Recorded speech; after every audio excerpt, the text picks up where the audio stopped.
Well, greetings and salutations, everybody. Welcome to the John Campea Show here on my YouTube channel on this glorious WrestleMania Sunday. How many of you guys are going to be watching WrestleMania? I'll be honest with you, my buddy Ryan just texted me, so I think him and Corey are going to come over and we're going to sit down and watch WrestleMania together. I tend to watch WrestleMania every year. I don't follow wrestling nearly as much as I used to when I was a kid, but I still watch WrestleMania every year. I think I still watch SummerSlam as well. But anyway, those are the big ones that I watch. Hey guys, here's how today's going to go. I've picked out a couple of topics that you guys have sent in to me. How do you send in a topic to be on the John Campea Show? It's real simple. You just email me anytime at john@thejohncampeashow.com. Put the word topic in the subject line. And as always, guys, keep those emails to 90 words or less. Okay, we got a few really cool things to get to here. Then we'll go to some live questions. So let's get to it here. And the first question today comes to us from Roy L., who writes, "Hey John, big fan. Thank you so much, Roy. I saw Blockers and A Quiet Place and was blown away by both movies. Blockers had me laughing throughout the whole movie, and A Quiet Place had me on the edge of my sit. I think you mean seat. My question is, when was the last time two different movies came out at the same time and just knocked it out of the park? Thanks, and keep up the fantastic work." All right, thanks a lot for the question, man. And yeah, I mean, it was a good weekend. Blockers came out. I didn't laugh from start to finish on Blockers. I liked Blockers. I laughed a good amount. I give it a thumbs up. I recommend people see it. It wasn't quite as funny as I was hoping it would be. And I mentioned this in my review too, but I also think John Cena, who I think will get better, and I've enjoyed him in smaller supporting roles, I think what we saw in Blockers is that John Cena isn't ready to lead a film yet. I think he'll get there, but I don't think he's there yet. So I like Blockers. I don't know that I would personally say it knocked it out of the park, but it worked. It worked. It worked. And Quiet Place is spectacular. Quiet Place, I just can't talk enough about Quiet Place. You know, we did a spoiler review for Quiet Place yesterday where we just talked openly about the film. And the more I talked about it, the more I realized just how good that movie is. So basically speaking, we got two winners that opened on the same weekend. When's the last time that happened? Well, it's not a rare thing. I mean, at least it's not a super rare thing. But the last time I can remember that two films opened at the same time, like on the same day, and that I thought both were just great, that I had a great time with both of them, wasn't that long ago. It was November 20th? Anyway, it was near the end of November. And it's when The Greatest Showman and Jumanji opened on the same weekend. That was a great weekend because I love both of those movies. I thought both those movies worked so well. Both very fun. Both very different films at the same time, for sure. But yeah, it happens where we get two movies come out and they both do, and they're both quite good and quite enjoyable. It's not all that rare. It's more rare than it should be, but it's not all that rare. So yeah, the last one I can remember is Greatest Showman and Jumanji opening at the same time. I'm not quite sure before that. I'd have to think about it. But what about you guys? What are some really great weekends in the last year or so that you can think of where at least two really good movies open at the same time? Jump down to the comment section and let us know what you guys think. All right, let's move on now to the next topic. And the next topic today comes to us from one of our Patreon supporters, Mickey Bell. Mickey Bell writes, "Hey John, hi Mickey, and thanks for being a Patreon supporter. Happy WrestleMania weekend. Do you think a movie about the very first WrestleMania would work? Vince McMahon risking everything to hold the event, mixing celebs of the day like Mr. T and Cyndi Lauper with wrestling, plus the wrestlers who feared they'd never work again if they did it. Would it be a compelling drama that could cross over to general audiences?" Yeah, so as we kind of mentioned off the top, today is WrestleMania Day. WrestleMania happens today. And look, the WWE, regardless if you watch it all the time, I don't watch it all the time anymore, but I did as a kid. And I did actually even more than just a kid, like even just as much as like 10, 15 years ago, I was still watching it pretty regularly. But it is a massive cultural phenomenon. The popularity of the WWF, now known as the WWE, is crazy. And if you've ever watched any documentaries on that first WrestleMania, you know that was a crazy, crazy gamble. Like, WrestleMania 1 was a make or break moment for professional wrestling. Professional wrestling, before the first WrestleMania, was really, and I'm oversimplifying it here, I understand that, but for the most part, professional wrestling, before WrestleMania 1, was a general localized thing. You had different wrestling territories where different promotions ran their things and things like that. It was a niche thing. It was WrestleMania and the wild gamble that was. And seriously, guys, if you've never watched any documentaries on that first WrestleMania and all of the drama and all of the stakes and all of the potential consequences and all that kind of stuff on this ridiculous gamble that this little guy named Vince McMahon took, it is an incredible story. It isn't, whether you're a wrestling fan or not a wrestling fan, it's a ridiculously incredible story. And I'll be honest with you, it's got because it's a real life thing, and because it's such a pop cultural phenomena, and because everybody's familiar with wrestling, whether or not they're wrestling fans, and because the behind the scenes drama of it all was so intense, yeah, I believe a movie about that first WrestleMania, because there are people who love real life stories, even if it's about things they're not all that into. You know what I mean? Like, there are people who aren't into Facebook, but loved The Social Network, right? I think a movie about the first WrestleMania could be fascinating. Fascinating. As a matter of fact, a lot of people have been talking recently about, there's been talks about a biopic about Vince McMahon, all that kind of stuff, but maybe a movie about the Montreal screw job and all that kind of stuff. That's all good, but I honestly think if you were the head of a studio and you wanted to make one movie about professional wrestling, the movie you should be making is all of the drama and the story behind WrestleMania 1. I think that's the story you tell. Because that was the thing that created what is the giant empire that is the WWE today. It was that one event. The challenge you're going to have is, how do you cast that thing? I mean, Vince McMahon, you can just, any good actor, Vince McMahon, but who do you get to play Mr. T? Who do you get to play Hulk Hogan? I mean, and it's going to feel sacrilegious to see anybody other than the Rowdy one himself playing Rowdy Roddy Piper. But I mean, those would be some very interesting, challenging. But then again, if you do a movie about WrestleMania 1, maybe you don't focus so much on the Hulk Hogan or the Mr. T's and you go more behind the scenes. But I mean, those are going to be some of the challenges you're going to face making that movie. All right. Let's move on now to the third emailed in topic today. And the third emailed in topic today comes to us from another one of our Patreon supporters, Jeremiah Sneed, who writes, "Hey, John, love the show and all you do." Thank you so much, Jeremiah. "Saw Black Panther just moved up to number 3 all-time domestic. That's awesome. However, how do executives at Warner Brothers have a job when Black Panther outgrosses Justice League's worldwide box office in its domestic total alone?" All right, so here's the thing. There's a couple things to talk about in this. Number one is the big story. Black Panther continues to dominate and continues to set new records and really just be impressive. Black Panther has just passed Titanic as the number 3 all-time domestic box office movie.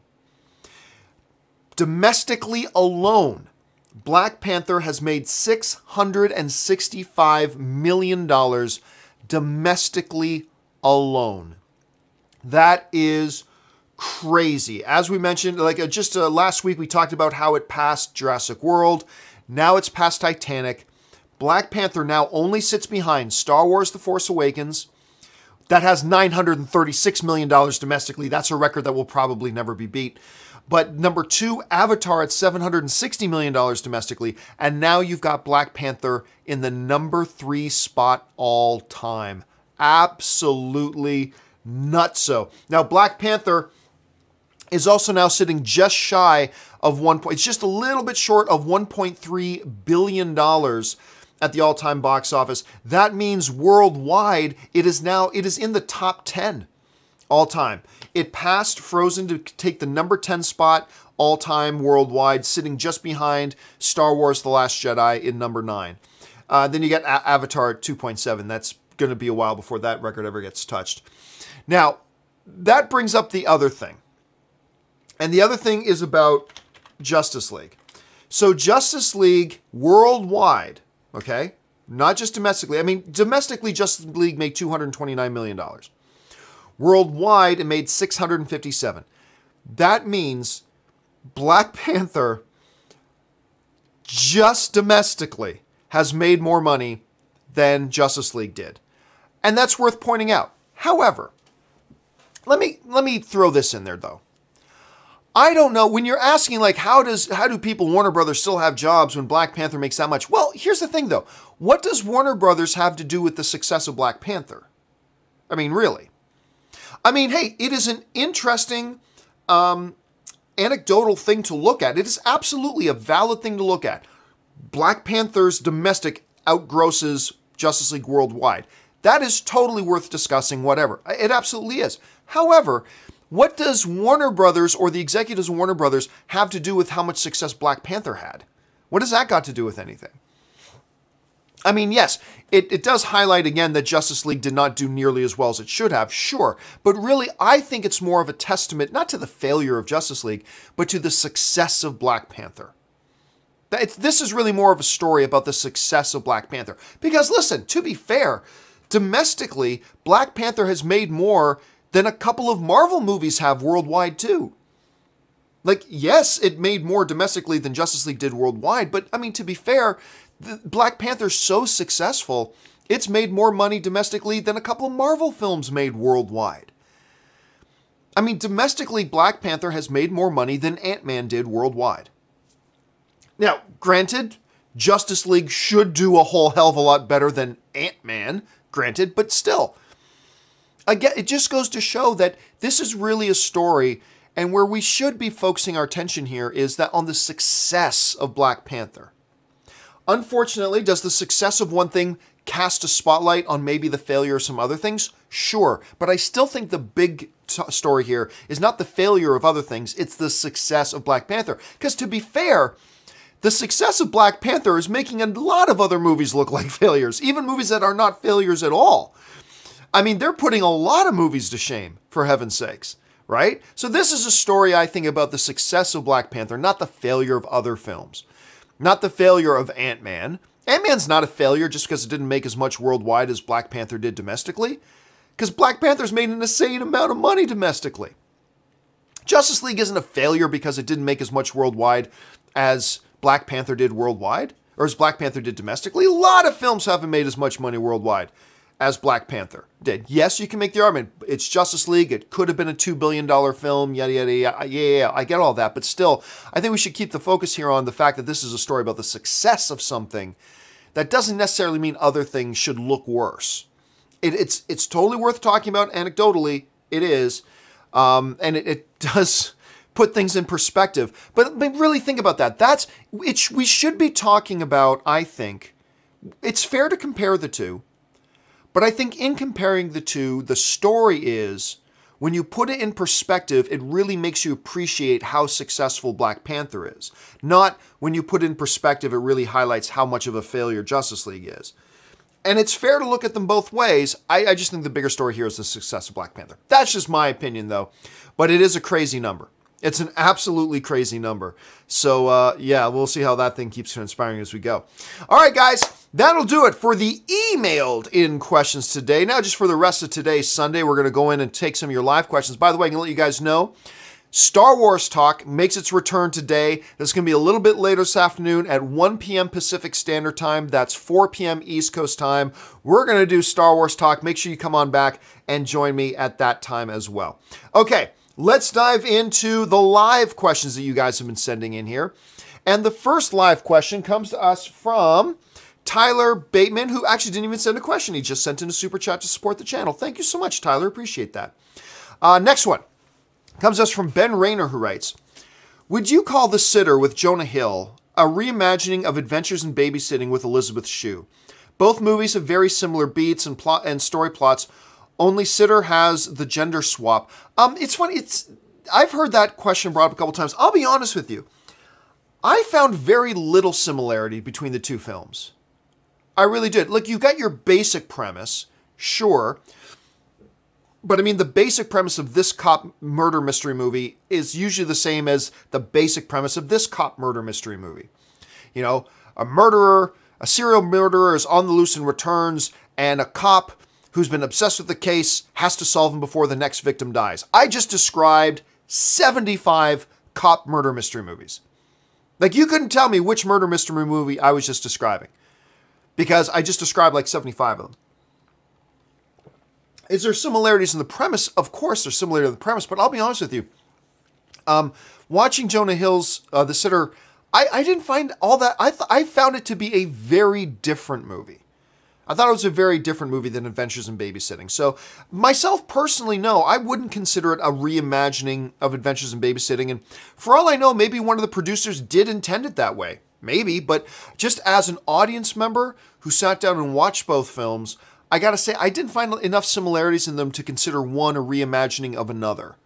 Even though that may have been an intent, I'm just saying as an audience member going in cold, I didn't feel that way personally. But I'm sure there's enough there that many people, maybe you did too, Ben. It's like, who knows? All right. Next one comes to us from Angel Chang, who writes, "Hi. No doubt Avengers Infinity War will become the biggest Marvel box office worldwide. But do you think it can beat Black Panther domestically? That's the real question." Well, hold your horses here, Angel. Hold your horses. Here's the thing. The number one all-time worldwide box office champion Marvel movie is still Marvel's The Avengers. All right? That's a $1.5 billion. That's $1.5 billion. That means right now, as of this moment, Black Panther still hasn't hit 1.3. It's real close. It's like a hair close to it. So we're talking for Infinity War to beat Avengers, the first Avengers, it's got to not only do as well as Black Panther, it has to beat Black Panther by more than $200 million. That's a lot. So much so, look, I'm certainly not saying that Infinity War is not going to catch the first Avengers. I'm not saying that. What I am saying, though, is that $1.5 billion is a big enough number that I think it's impossible to say that no doubt it'll beat it. I think it's, I don't think it's wise to say no doubt. I think there's enough evidence there to suggest, yeah, there's some doubt.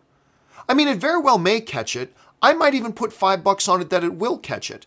But I'm not willing to put $1,000 on it because I think there's enough evidence there and there's enough precedent and enough history to show us that, no, there's good enough reason to have some doubt. I mean, I still think it will catch Avengers, but it's not doubt-free. So let's not get ahead of ourselves, because you're talking about, number one, replicating the success of Black Panther, which is crazy. And then number two, getting more than 200 million more than what Black Panther did. And that's not a no-doubt scenario. That's not a no-doubt scenario. Like, there are some people, also I had some discussion with some people saying that they think it's going to catch Star Wars The Force Awakens. And it's like, well, that's even tougher, because now you're talking about, number one, having to replicate the success of Black Panther, and then number two, having to make more than $700 million more than the Black Panther did. That's a really tall order. So I don't know about that. Now, getting into the question of, will it make as much domestically as Black Panther?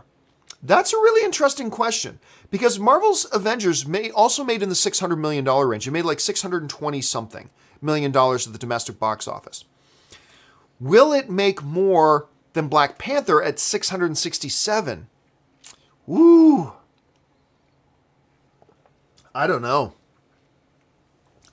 See, I do think, here's what I think will happen, and I could be totally wrong about this, and I don't even feel really solid about it. I don't feel really sure about this at all. This is just my slight inclination.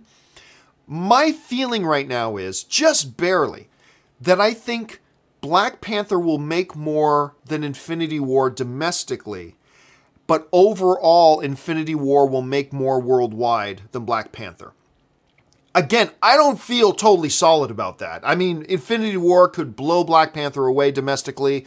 Who knows? But right now, the way I would guess, if I had to venture a guess, my guess would be, but don't hold me to this, because I'm not saying I feel sure about this at all. My guess would be Infinity War does not catch Black Panther domestically, but that it does pass it worldwide. That's my guess right now. But again, I could change my mind. I don't feel real certain about that. What do you guys think about that? Do you think it could pass it? Let me know. Jump down in the comment section below and leave us your thoughts. All right, next one up. We've got Michael Ashton who writes, are you excited for Girl with the Spider's Web? I'm looking forward to it. I don't know that I'd say I'm excited. Look, there's a couple things to be enthusiastic about. Number one, you got Claire Foy in the lead. She has done a bang-up job winning awards and trophies for portraying Queen Elizabeth in The Crown. She's done great in that, and she's taking over this lead role. Should be exciting to see. Number two, they got Fede Alvarez directing it, and that's great. He did such a great job with that little horror film with Stephen Lang. What was it? Don't Make a Sound, Don't Breathe. Don't Breathe. I love Don't Breathe. I love that movie, and I thought Fede Alvarez did such a great job with that. So there's a couple reasons. I'm also tempered my excitement about it, though, because I love the version with Daniel Craig and, what's her name? I'm freezing on her name. She was nominated for Best Actress at the Academy Awards for playing the same role in Girl with the Dragon Tattoo. And I'm not quite sure right now why I'm freezing up on her name, because I love her. And her sister, Kate Mara, Rooney Mara. Right. I was going to say, I like her sister, Kate Mara, too. Rooney Mara, that's it. Rooney Mara. I love Daniel Craig and Rooney Mara in the first one. And so I'm really bummed out they never got around to making the sequel to that, per se. So I'm not going to say I'm really excited for Girl in the Spider's Web, but I think there's enough there that has me looking forward to it. I'm looking forward to it. I'll temper myself saying excited, but I'm looking forward to it. Sharon Aurora writes, watch Megalobox. First episode just aired. It's great. I gotta tell you, Sharon, I've never even heard of it. I have never heard of Megalobox. And I'm going to take a second here right now and look this up. What the hell is Megalobox? Okay. Megalobox. I see some people saying some great things about it, but I still don't know. Oh, it's an anime of some sort. Okay. Sure, I'll check it out. I don't know where it is. I wish you mentioned where it was, but I'm sure I can look that up as well. So there you go. There's a recommendation for the day, guys. Megalobox. Let's see here. Next up, Jonathan Zuniga writes, Black Panther made more than Justice League. How sad and pathetic. Well, I mean, look, again, let's keep in mind here. Black Panther just made more money than a hell of a lot of movies. It's not just Justice League. It's a hell of a lot of movies. I mean, Black Panther just totally eclipsed Thor Ragnarok. Are we saying that's sad and pathetic? Thor Ragnarok's great. Black Panther totally eclipsed Spider-Man Homecoming. Is that sad and pathetic? No. It's totally great. I mean, granted, Thor, let me just bring this up here. Thor Ragnarok, worldwide, made more money than Black Panther did domestically. Yes. Spider-Man Homecoming made more money worldwide than that did domestically. Yes. But again, I think it's more of a story of the success of Black Panther. I think that's really more the yes. Look, we've talked ad nauseum about the disappointing results of Justice League. We've talked ad nauseum about that. But I think this is really highlighting the success of Black Panther more than the failure of Justice League. Let's see here. Chris Smith writes, favorite scene in Harry Potter? I'm not really a Potterhead. I don't know. I mean, other than the final big battle between Harry and Voldemort. I mean, that one stands out to me the most. So I'll probably go with that one. Chris also writes, favorite thing about being a movie pundit? Oh, talking to film fans. Talking to fellow film fans. That's my favorite part, honestly. Some people say, oh, wouldn't it be going to early screenings? Early screenings are cool, but you get over that pretty quick when you realize that, like for instance, I just went to an early screening, but it required me driving 45 minutes, like an hour and a half round trip through Los Angeles traffic to get to this one early screening. And that was a pain in the ass. And so it loses some of its glimmer and shine, but whatever. I can see an early screening. Yes, it's cool, and I need to see them early, but Sometimes I just skip early screenings because, hey, you know what? I can just see it on Thursday when the movie opens. So that's cool. But honestly, my favorite part about being a film pundit is the fact that I have so many other fellow movie fans email me and tweet me and come on the show like this and talk about movies. As a film fan loser and a film fan nerd like myself, it's the best thing in the world. So that is absolutely my favorite thing about being a film pundit. Let's see. Lycon Zero writes, I just ordered lunch, turned around and saw the title of this video and just about fell out of my chair. Damn. Just damn. Yeah, I mean, it is staggering to think about how big, like if we went back a couple of years and try to, predict just how big a Justice League movie could be and should be. And then take, let's be frank, a B-level comic book character like Black Panther. And you remember me for months, guys, almost a year. Like to me, I said, look, Justice League is going to cross $1 billion in its sleep. Remember how sure I was about that? Justice League's going to cross $1 billion in its sleep, guys. I mean, come on. The only question is, will Justice League hit $2 billion? To me, that was the question. You got Batman and Superman and Wonder Woman and Flash and Cyborg and Aquaman, like all in the same movie. $1 billion in its sleep. The question is, will it hit $2 billion? That was the question to me. $650 million. Almost doesn't even get halfway to that $1 billion mark that I guaranteed Justice League would sleepwalk to. And then you got this B-level comic book character in Black Panther dominating the world. Just dominating the world. And again, it's several things. It's anecdotal of, I believe, I've said this before, I'll say it again, the failure of Justice League is really a referendum by the audience, letting Warner Brothers know that they've given up on the DCEU. But it's also the success of Black Panther is also a referendum on Marvel. That it's like the audience just trusts Marvel when it comes to the movies. When it comes to the comic books, I still actually really vastly prefer the DC comics over the Marvel comics. Not that I don't like the Marvel comics, I do. But I just, generally speaking, I like the DC comics more than the Marvel comics. But when it comes to the movies, it's a different thing. And I think it's also a referendum, the success of Black Panther and Thor Ragnarok and Spider-Man Homecoming and Doctor Strange and just go down the list. That's also a referendum that the audience has said to Marvel, you can throw the weirdest shit at us, whether it's Doctor Strange or Black Panther or whatever, and we trust you. And because you have given us movies we love. And it's just kind of gone that way. So yeah, it is anecdotally, it is a fact, that Black Panther is now made more domestically than Justice League did worldwide. That is a staggering fact. I mean, it is kind of staggering. It would be enough to make you fall out of your chair. All right, next one comes to us from Rex Cousins, who writes, thanks for reminding us DC fans how poorly Justice League did for the millionth time. Luckily, I also like Marvel. Hey, look, I'm not the one who made up this fact. I didn't make up a fact I'm just pointing out a fact. A new fact has just emerged that Black Panther has now made more domestically than Justice League did worldwide. Now, if you're a movie fan, you can't look anybody straight in the eye and say, that's not something worth talking about. Of course that's worth talking about. That's a staggering, again, it's only anecdotal, but it's staggering. And it is totally worth talking about. And look, talking about it is not crapping on Justice League. To avoid it is sticking your head in the sand. I mean, it is a shocking fact. And it is absolutely worth talking about. Again, I think it more highlights the success of Black Panther than highlighting the failure of Justice League. But yeah, I didn't bring it up to highlight the failure of Justice League. It is just a piece of news that just happened, and we're talking about it because it would be ignorant not to talk about it. Anyway, let's see. Chris Martin writes, oh, where do we go? Oh, yeah, here we go. Chris Martin writes, favorite part of The Outsiders, 1983? Okay, that's random.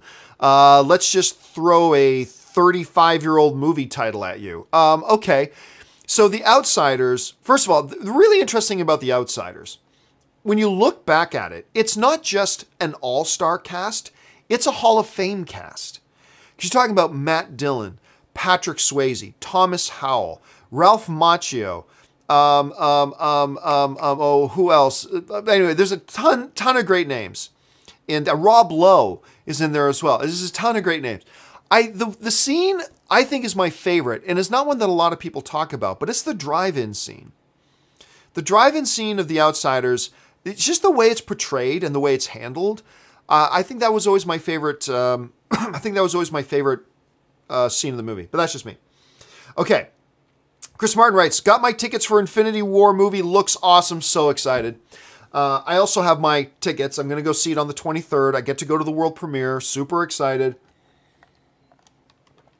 And I can't wait to watch this movie. Now, as I've said before, I have some concerns. As a big Marvel fan, I have some concerns. Primarily, my biggest concern going into this film is, well, no, you know what? I've got two concerns. I'll save my other concern for a separate. I just thought of the second concern and I was about to tell you what it is, but now I'm thinking, nah, I should make a totally separate video about that. So that's what I'm going to do. I'll just tell you about my one concern, which you've heard me say before. I'm a little bit worried about it being convoluted. You have 372 characters in this movie. It's a tall order. It's a tall order to do justice to any of the characters while driving the main story. And I'm a little concerned about that. I'm not saying it's not going to work. I think it will work. I'm just saying if I had any concerns, that's my concern about it. But yes, I am very much looking forward to it. Let's see. Michael Ashton writes, and the big skip just happened, so give me a second, guys. This happens almost every day.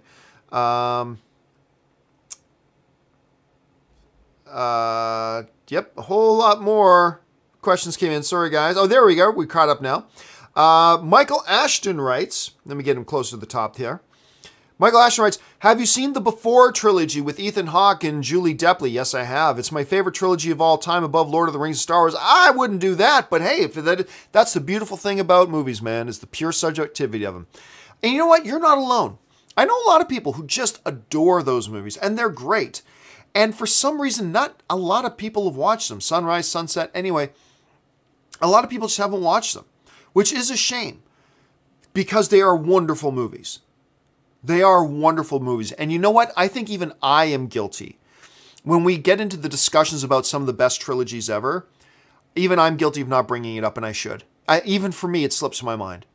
And I think you're right on to highlight it, give it some love. Again, for me, they don't come anywhere near Star Wars or Lord of the Rings, but for some other people, they do, and they deserve to be in those conversations. So thank you so much, Michael, for bringing that up and highlighting those films. Alexander Helmer writes, sadly, my Infinity War tickets on opening day are unassigned. Oh, brutal. Brutal, Alexander. Oh, my God, I'm so sorry, man. Because that means now you got to go to the theater like 3 hours early. Minimum. You got to go to your theater like 3 hours early and stand in line like a jackass. That sucks. It is still amazing to me that in America and Canada, by the way, we're no better, that we are still so in the dark ages when it comes to movie theaters that there are still movie theaters out there that do not have pre-assigned seating. What kind of ass backward, like dark ages bullshit is that? I mean, it's absolutely nuts. Now, you, Alexander, who paid good money for those tickets, you got two choices. You either got to go and stand in a line for 3 hours just to make sure you don't get a neck breaker seat, or you just got to go like a half hour early and just know that you're just going to have to sit in the front row and do this the whole movie. Such bullshit. I feel for you, man. My heart goes out to you. That's terrible. Luna Comics writes, I haven't heard your thoughts on the Shazam costume. I've mentioned my thoughts a few times. Here are my thoughts on the Shazam costume. And you know what? Let me bring up the Shazam costume. Let me bring it up here on screen just so we're all kind of on the same page. Give me a second here, guys. I wasn't planning on this, so I wasn't ready for it. Let's see here. Okay, where's a good one? Where's a good example of him in that costume? Okay, here we go. I'll use this one here. That's a terrible one. Wait a second. What am I doing? Let me see if I can get this to work. And yes, here we go. Okay, so here's the costume we're talking about, right? It's awful. However, here's the thing. We've talked about this a few times, and I've brought this up when talking about the Shazam costume and other things. These are leaked behind-the-scenes photos that are completely out of context. Completely out of context. So I'm not going to get worked up about it. Do I think that looks good? No, not really. But I'm not going to get worked up about it because we have no idea what the context is of those pictures, right? Maybe that's just some dude in a costume. Maybe, maybe young Billy sees that, and when he becomes Shazam, he kind of models himself after that guy. I mean, we just don't know. I have no idea. That may or may not. This picture may or may not be the costume that we see Zach Levi wearing for the majority of the movie. It could just be a throwaway thing. So I don't like the picture. I don't like the costume right now, but I'm not worried about it because I don't know the context. It's completely out of context, so I'm not worrying about it. But those are my initial thoughts on that right now. Okay, Alexander Helmer writes, do you ever sneak food into theaters? If so, what? Nope, never do. I'm a Dudley Do-Right man. I mean, I'm straight edge pretty much. I don't cross the street when the red hand sign's on. I do not sneak food into movies. Mostly because, hey, look, I made an implied deal. I try to be a guy of my word when I can. I do my best. And look, when I buy a movie ticket, I'm implying that I'm coming in, I'm going to respect the rules of the place. That's the implied deal I make with the place. And the implied deal is that, actually it's directly by buying this movie ticket coming in, you're not supposed to be bringing in outside food or drink. Look, I am not condemning anybody else who does. My own wife does, okay? And it drives me crazy, but Anne brings in food to the theaters all the time, and it drives me crazy. So I'm not condemning anybody else who does. That's fine. But you're asking me, so no, I don't. And the reason I don't is because it's an honor thing. By buying a ticket to that theater, I've made a deal with that theater that I'm going to come to the theater. I'm going to follow their rules. It's their theater. You're going to show me the movie. I'm going to come in. I'm going to follow the rules of the place. And having worked at a movie theater, or not at a movie theater, but having worked for a movie theater chain, I worked for AMC for a number of years. I became very aware of just how much, movie theaters live and die by their concession stands. Now, you're not obligated to buy food at a movie theater, but just don't sneak it in. That's just the way I see it myself. That it's an honor thing. It's an integrity thing. You bought a ticket, you're going to go into their facility, you're agreeing to abide by their rules. Their rules are don't bring in outside food. So I don't. I know other people do. I'm not condemning anybody else who does. Like I said, my own wife does it. Yeah, so that's me. I just don't bring in outside food. Okay, let's see. Jay Pinkston writes, over or under 80% Anthony Russo cameos in Infinity War like he did in the last two Captain movies, Fury's Doctor in Winter Soldier, and Dead Guy in Tub in Civil War. Oh, I didn't realize that was Anthony in the tub. I remember because I had Anthony and his brother were in my studio a couple of times, and I remember we talked a little bit about the scene in Winter Soldier. I don't think I realized about the tub scene. Didn't realize that. Hey, look, they're the directors. If they want to put themselves, Peter Jackson does it. Other directors do. If he wants to cameo himself, I'll take the over. I will take the over because it doesn't need to be a big thing. It just be a little side character, whatever. Yeah, I'll take the over on it. No reason why he shouldn't. So yeah, and 80 is a good number. That's a good number to set. I'm going to take the over on that number. Let's see. Maximum Effort 44T writes, you're 100% right about the slippery slope of hot toys. I've got like 20 of them. Ooh, wow, man. So pumped for that Thanos figure. Yeah, that Thanos figure. I don't have the picture available right now, but I brought it up. Hot toys, dude. Hot toys are really tough. It's like playing just the tip with your girlfriend. Once you get the tip, you don't want to stop. Neither of you are going to want to stop. And it's the same thing like hot toys. You can tell yourself, oh, I'll just buy one or two hot toys. I'll just buy one or two. Yeah, you can forget that. It took I bought one hot toy, and then before you knew it, I had 4. And I think now I got 5, but the 5th one was given to me. So I got 5 Hot Toys now, and it took every ounce of human willpower I had to not buy more. Because, I mean, they're totally worth the price tag. They range anywhere from $240 up to like $400 for the average ones. And they are totally worth. They are beautiful pieces of art. I mean, you can see over my shoulder over here, like there's the Alien one. There's my favorite one. That's Jor-El, the Russell Crowe Jor-El from Man of Steel. That's the first one I ever bought and still my favorite to this day. And there you've got the All-Father Odin, Anthony Hopkins as Odin. I love that one. I got a Boba Fett over here, and then I got another one tucked away. But they are beautiful pieces of art. I love them, but they are, once you start buying them, it's tough, man. I think it'd be easier to kick a crack cocaine habit than it is to stop buying Hot Toys. It's an expensive habit. They are beautiful though, man.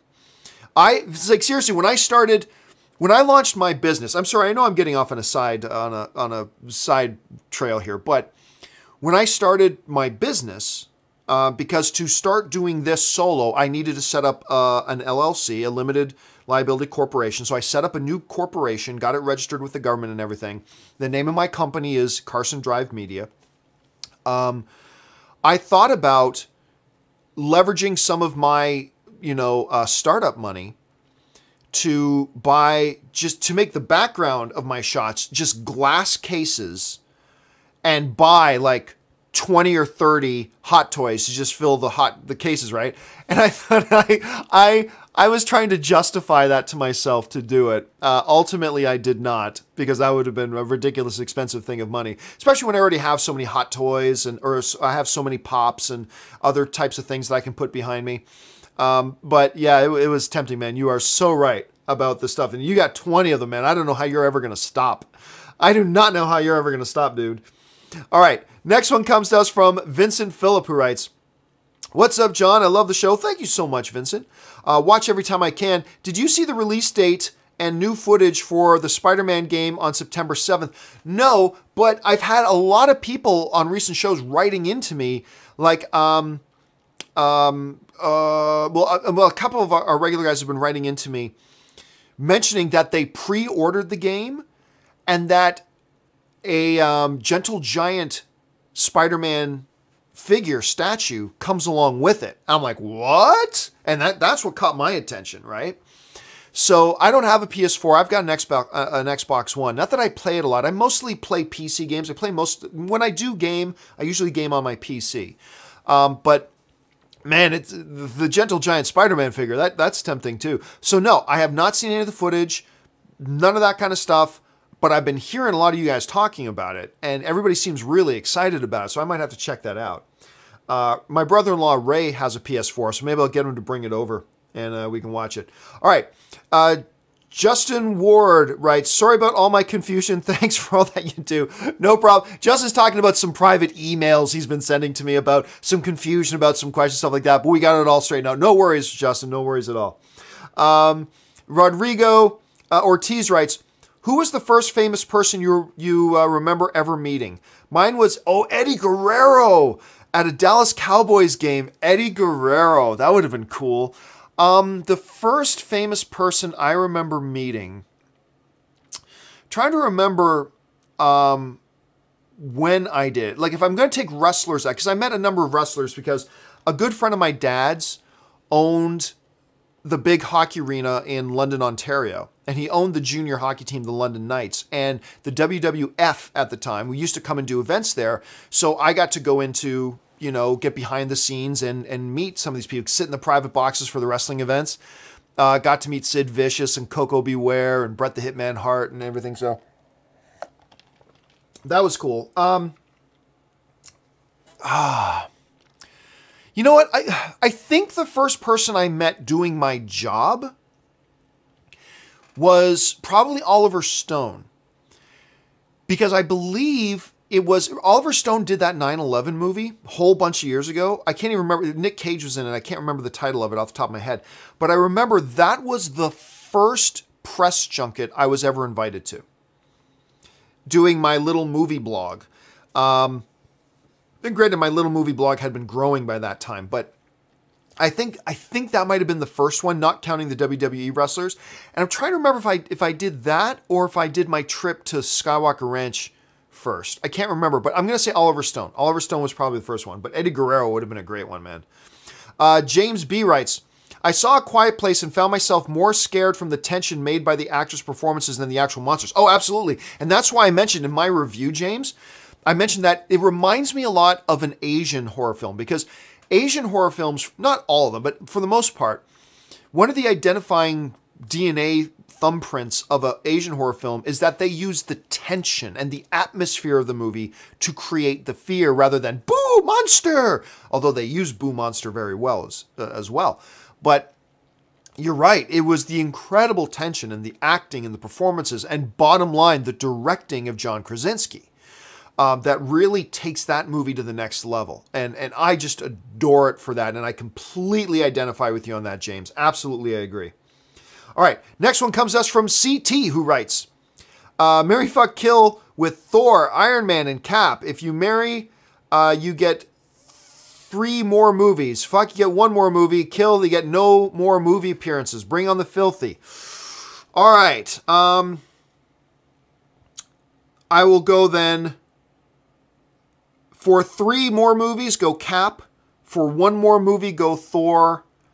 And for no more movies, get Iron Man. And I feel safe doing that because they use Iron Man in almost every single MCU movie anyway. So I feel like if I get no more movies or appearances, no more movies or appearances,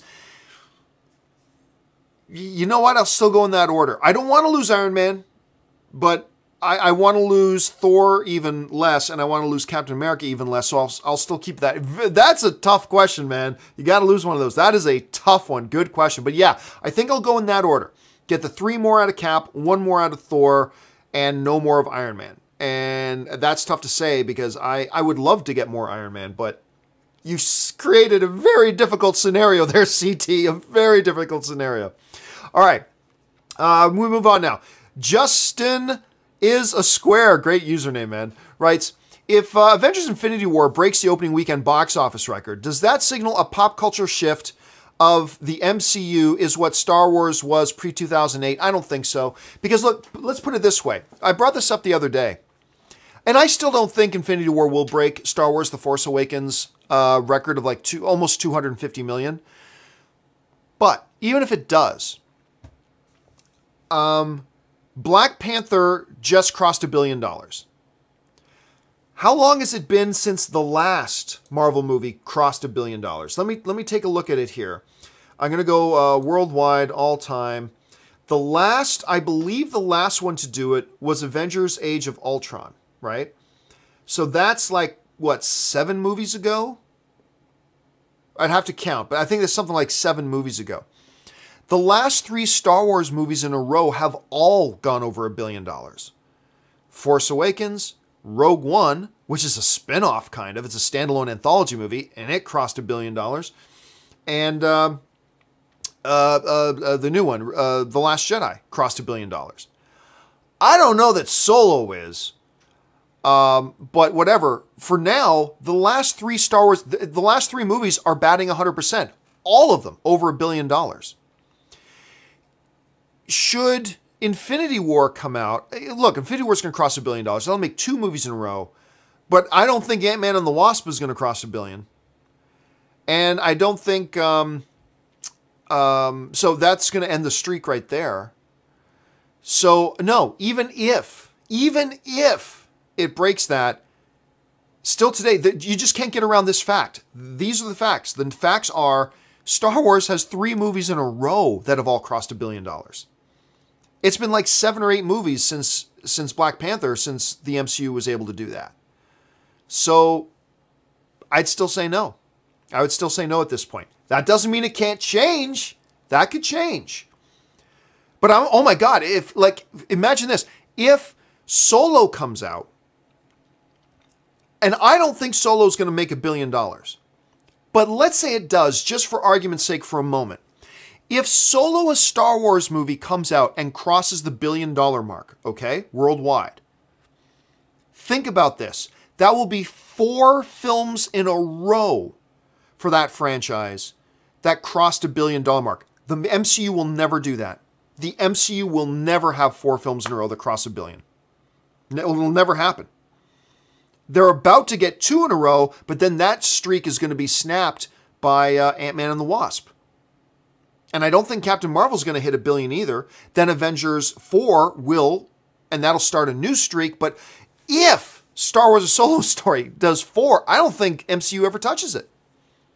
I don't know that the MCU is going to touch 3. But it's an interesting thing. But again, that doesn't mean it couldn't change tomorrow. And it's a really valid question. All right, let's move on.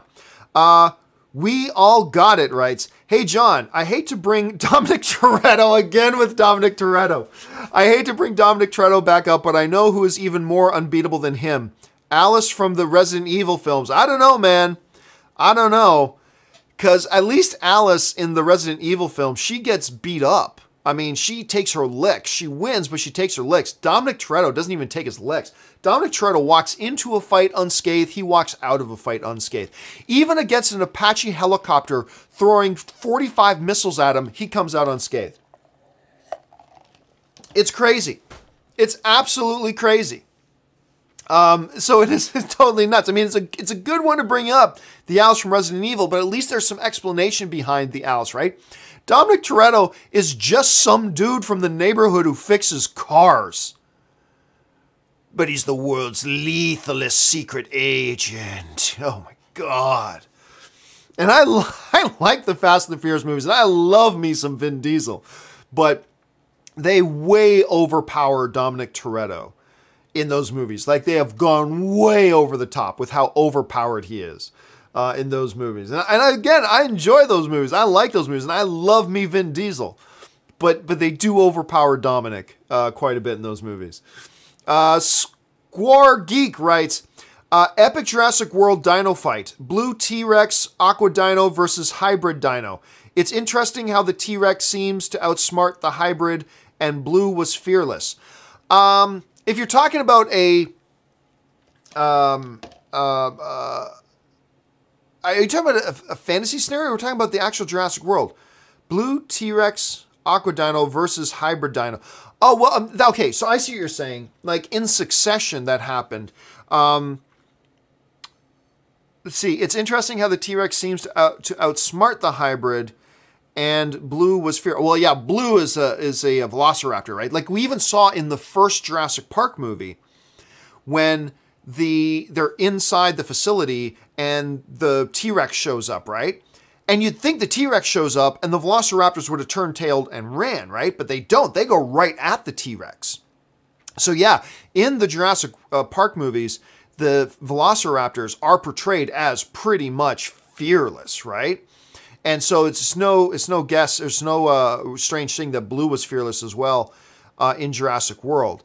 But I mean, it wasn't like, that wasn't one fight. Blue and T-Rex and Aquamonster all against hybrid. It's not like that was the scenario. It was like one, then another, then another. So it was kind of like spread out a little bit. It is going to be interesting to see as we go into Jurassic World Fallen Kingdom. It's going to be see how they kind of top the things they did, or even if they try to top some of the things they did in the last Jurassic World movie. So we're just going to see how they handle that. All right. Next question. We got about 7 minutes left here. Next question comes to us from History Super writes, Indy finally wear eye patch from Young Indy Show. Don't think so. And you know what? I don't even remember the patch. A bunch of you guys are going to, I'll be honest with you. A bunch of you guys might be screaming at your computers at me right now. I don't even remember the patch from the Young Indy Show. I don't even remember that, to be honest with you. Oh, so maybe, but look, just because there was a Young Indy Show does not mean it's continuity with the movie. So I don't know if Spielberg is going to carry that over and make that canon per se. But again, I don't even remember it, so I can't even comment on it appropriately. Sorry about that. Adam Griffin writes, has physical media still hung around partly due to the gifting aspect? Only iTunes allows you to buy someone else a movie, and even there, it's a pain. I don't think that's the only reason. And look, remember, it's a slow change in getting the entire marketplace to migrate from one standard to another. Like, a lot of people forget the migration just from DVD to Blu-ray took forever. It took a long time before you were able to say the majority of people today have Blu-ray players, right? That was a long migration. And this whole, like, this new migration thing, but there's still a lot of people who have no ideas. Like, my parents still don't realize you can just get on your cable box and order a pay-per-view movie or whatever, right? So let alone streaming services and things like that. So I don't think that's the only reason. I think a lot of the reasons there's still a lot of people who love Blu-rays. To them, that's just the way they've done it for a long time. They're still readily available. So I think maybe the gifting aspect, I think you're onto something, Adam, when you mentioned the gifting aspect. I'm sure that's an aspect of it. That's one point of it.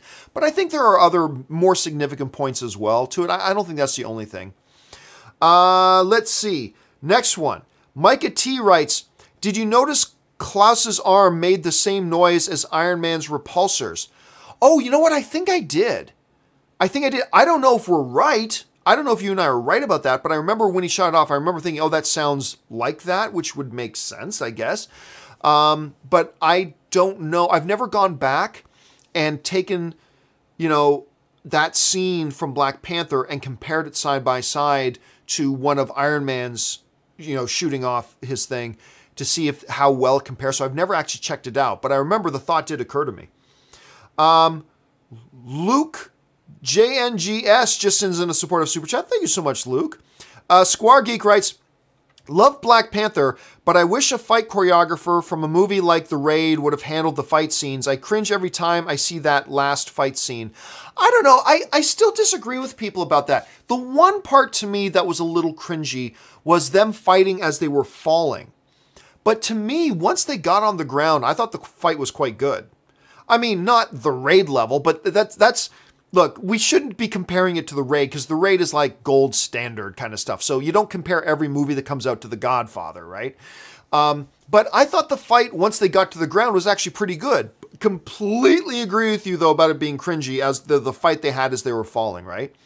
And even the ADR was bad. Like hearing Michael B. Jordan and Chadwick Boseman going, oh, ayah, oof, oof. Like hearing that, even the ADR was bad in that one sequence as they're falling. But I thought once they got to the ground, I actually thought the fight was pretty good.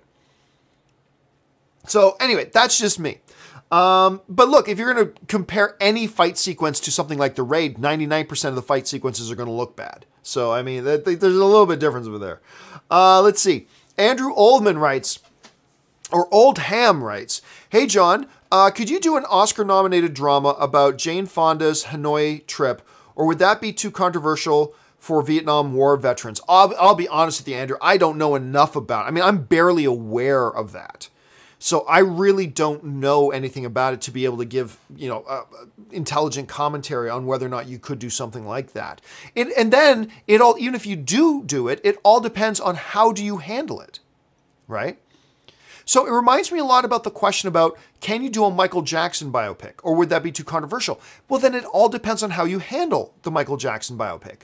Which aspects of it do you choose to highlight? Which aspects of it do you choose to ignore? I mean, all these become really big questions, right? So, I mean, I don't, but again, the bottom line for me is that I don't know enough about the details about it. Like I said, I'm barely aware of it. Like I know what that was, but barely off the top of my head. So I really can't comment on that. But even if I could, it all comes down, then would it be controversial for Vietnam War veterans? Well, it all depends. How do you portray it? Because if you portray it a certain way, then veterans could love it. If you portray it a different way, maybe other people love it, but veterans don't. I mean, so there would be a lot of questions surrounding how you handled something like that. Dave Aikens writes, thanks, John. Your vids always cure me through my depression bouts. Oh, glad to hear that, man. Thank you. Your kindness and enthusiasm always brings a smile to my day. Peace and love, man. Well, thank you so much, Dave. You know what? That's really courageous of you to even be open to openly discuss the fact that you have depression bouts. I think not enough people who struggle with that sort of stuff feel secure enough to be open about it. I think that's cool that you can do that, and I think it's really awesome. One of the things I love about the movies and about the film fan community, all of us here, is that we can provide that escape for each other and just to have a good, fun, great environment. We can get together, talk about movies, and just have a good time. So good on you for being open about your situation, man, and I'm really, really honored and touched that we here, all of us, not just me, all of us here in the film fan community, can be a place for you to come and not only contribute to, but to find a little bit of an oasis from as well. So I think that's great. Thanks for sharing that, Dave. I really appreciate that. ZOMG Ruler writes, why not call Warner and ask them to reboot? Yeah, because I'll just pick up my bat phone right now and call, hello, Mr. Sujihara, please. Tell him John Campea's here. And John Campea thinks they should reboot the DCEU. Yeah, let's see how that goes over. So, yeah. Good idea. I just know how far we'd get. Let's see. Dave follows up with, have you seen Franklin and Sam Riley with Eva Green? Oh, the movie Franklin with Sam Riley and Eva Green. No, as a matter of fact, I have not. I've not seen that one. I've never even heard of it. Not been on my radar, but now you put it on my radar. Thank you so much. All right, final question of the day. And by the way, guys, if you've sent in a question and it doesn't get answered here on the show, don't worry. Tomorrow I'm going to do a companion video, and I've already got a bunch of questions that I need to ask on that companion video, but I'm going to take these questions that you guys have sent in and I will add them to tomorrow's companion video. So keep your eyes open for that. I've only got time for this one last question, but don't worry, if you sent one in, it will get addressed tomorrow. Okay. The final question of the day comes to us from Big D PS9872, who writes, are there any franchises that crash and burn like John Carter, and I Am Number 4, that you would like to see where the franchise would go? Yeah, you know what? The I Am Number 4 one is one we've all forgotten about. Alex, what's the name of the kid who was the lead of that movie? Alex Pettyfer. Alex Pettyfer was the lead of that film. And you know what? I didn't mind that movie. It was certainly not as good as it could have been, and it certainly had a number of things wrong with it. Yeah, but I'm going to be honest with you. I kind of liked it. I thought it was okay. And I was looking forward to where it was go. I love John Carter. I thought John Carter was a great, fun, pure sci-fi fun film. I adored that movie. But they botched the marketing on it so badly. So badly. But I love that one. So yeah, definitely John Carter is one that I absolutely want to see them do another one.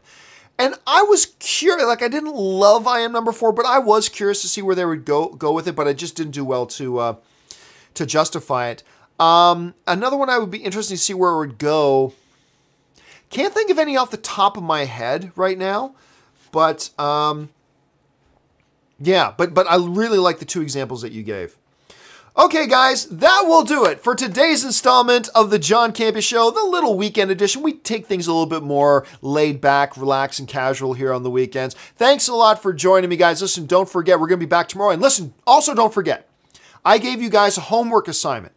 And that homework assignment was regarding the movie A Quiet Place. If you've seen A Quiet Place or seen it today, do me a favor, download the Stardust app. You're going to find the link for the Stardust app in my description below. Just look in the description of this video, you'll find the link. Download it and record your reaction. It's only 3 to 30 seconds. Record your reaction and quick review of A Quiet Place. When you do, once you fill it out, in the top corner, you're going to see that little T/@ symbol. Tap that and tag me at John Campea, all one word, at John Campea. Tag me in your review so I can see it. And I'm going to put together a collage. I'm going to pick out some of my favorite reactions and reviews to A Quiet Place. And I'm going to put together a collage for tomorrow's The John Campea Show, showing a bunch of you guys. And maybe you'll see your face pop up on The John Campea Show tomorrow. All right, guys, that will do it for me for today. Thanks so much for joining me. Don't forget, I'll be back at 1 p.m. Pacific Standard Time for Star Wars Talk. Make sure you come back then. My name's John Campea, and until that Star Wars Talk video, bye-bye.